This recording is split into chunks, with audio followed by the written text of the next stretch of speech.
Marc Bollecker, bonjour. Bonjour. Vous êtes professeur des universités en sciences de gestion à l'université de Mulhouse et vous avez coordonné avec Gérald Narot l'ouvrage Le contrôle de gestion aujourd'hui, débat, controverses et perspectives aux éditions Vuibert.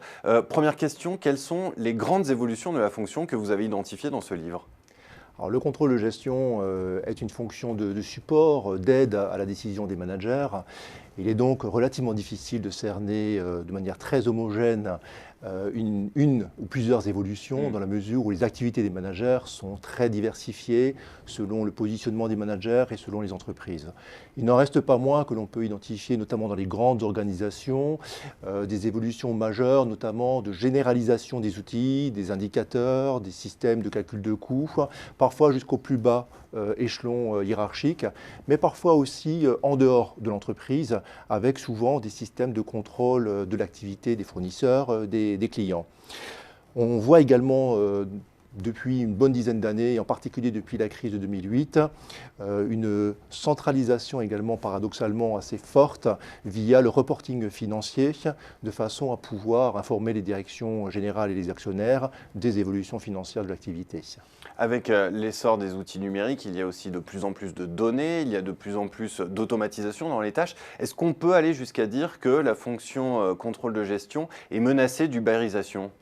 Alors là encore, on ne peut pas vraiment généraliser.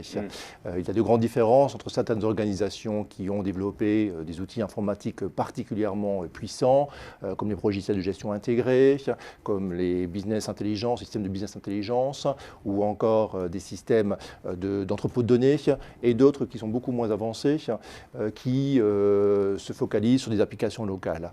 Donc évidemment, lorsque la numérisation se développe, il est clair qu'il y a un risque pour le contrôleur de gestion d'être ubérisé s'il n'évolue pas vers des activités à forte valeur ajoutée, et en particulier, comme c'est le cas dans certaines organisations bancaires, s'il ne s'oriente pas vers des activités de business partner.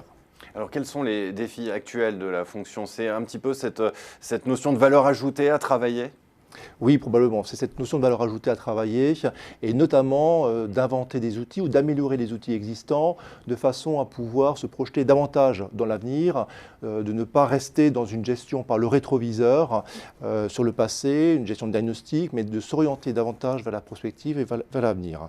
Il y a également certainement aussi un défi important qui se présente au contrôle de gestion dans son ensemble, c'est le défi du big data où il s'agit de brasser de nombreuses informations, de les trier, les sélectionner, les analyser et les rendre intelligibles aux décideurs.